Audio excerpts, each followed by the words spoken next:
Hey folks, welcome back to Indaba Africa. This is Chris once again. Salomon, South Africa. Well, that is an apropos greeting given that this video is about Zandile Gumeda and her appointment and now being pushed aside by the provincial legislature in KwaZulu-Natal. So let's get started with this. Famously, a week ago, the disgraced, under indictment, out on bail, former mayor of Durban, Zandile Gumeda, was appointed to the provincial legislature in KwaZulu-Natal.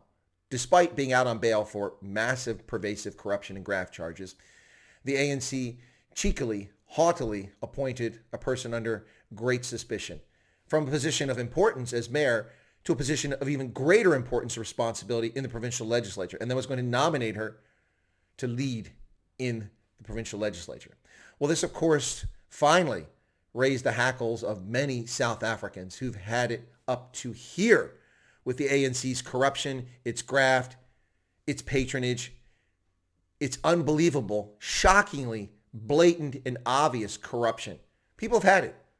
All people, white, black, Indian, colored. People have had it with the African National Congress. And their tone deafness is reminiscent of Thabo Mbeki's tone deafness to people within his own party before the Polokwane massacre, in which Thabo Mbeki was unceremoniously dumped as president of the African National Congress several years ago. This is quite similar, but quite worse, actually. They are completely oblivious or uncaring to the suffering of tens of millions of South Africans, choosing instead, as the example they saw to the north of the Limpopo River with ZANU-PF, every time that their failure was made present or apparent, they would blame it on whites or apartheid. It's apartheid's fault. It's apartheid's fault. White people by nature are racist. Words from the president's mouth, the president of the Republic of South Africa. But of course we know that Cyril Ramaphosa doesn't consider himself the president of South Africa, first and foremost. No, his job, number one, is president of the African National Congress, a party that is tone deaf to the sufferings of millions of South Africans. Yes, can you imagine this, ladies and gentlemen? Well, it wasn't just Zandile Gumeda who's been bumped aside. The ANC's KZN Deputy Chairman Mike Mabuyakulu was also asked to step aside. So both have been pushed apart. This is just a week after she was appointed for serious fraud and corruption. Can you believe this? Unbelievable. Now, what's even more shocking, pathetic, and will get a lot of attention from South Africans who will be quite angry, is that in the midst of at least 3 million jobs disappearing in large measure owing to the hysterical reaction of the African National Congress to the Wuhan coronavirus, COVID-19, which they tell us they famously saved South Africans from, yet South Africa has over half of all the confirmed cases of COVID-19 on the entire continent of Africa. South Africa, a country of 58 million, on a continent with 1.3 billion people. They have over half the cases, around 600,000 now, and over 10,000 deaths, well past that.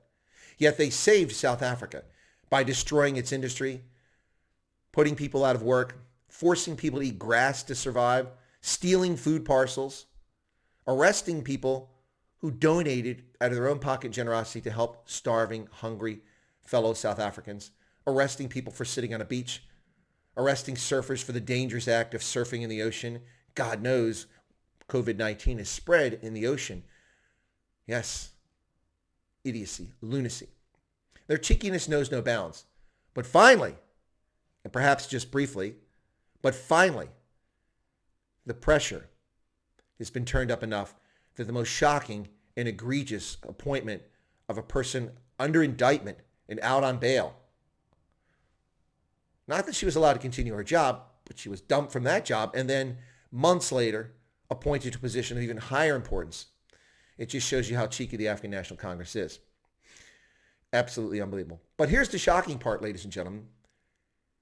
She was appointed to the position a week ago, a position she never should have been appointed to. Never should have been appointed to. She'll still receive her salary.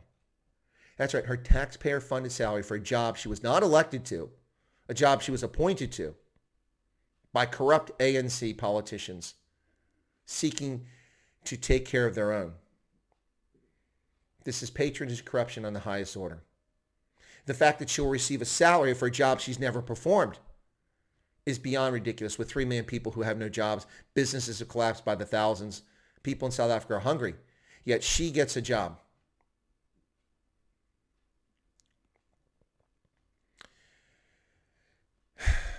Both she and the ANC KZN deputy chairman must represent themselves before, sorry, I can't keep a straight face. They must represent themselves before the ANC's Integrity Commission. The ANC Integrity. ANC Integrity. That's like giving the combination to the local bank to convicted bank robbers. Can you imagine this? I can't. The ANC's Integrity Commission. Ladies and gentlemen, we know what's going to happen here. When the furor dies down, when the attention is gone, just like it was, they waited nearly a year to appoint her, assuming they could get away with it, but the furor rose rapidly. When the attention has died down, what will happen in this case is that the charges will never be prosecuted. It'll disappear.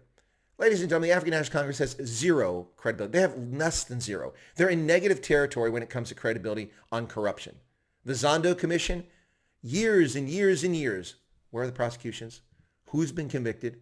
There obviously are crimes committed. Somebody committed these crimes. The arms deal. Sheikh Shabir, the only person convicted in that situation, and Tony Yangani. But Tony Yangani treated like a hero by his fellow cadres, carrying him on their shoulders to prison when he went there back in 2006. Can you imagine this? Disgraceful. Told that he's not a criminal, that only violent criminals should be in prison. Violent criminals affect one or a few people. Pilferers and thieves from the state and those who take advantage of the position affect the lives of thousands, hundreds of thousands, millions, perhaps tens of millions with their corruption.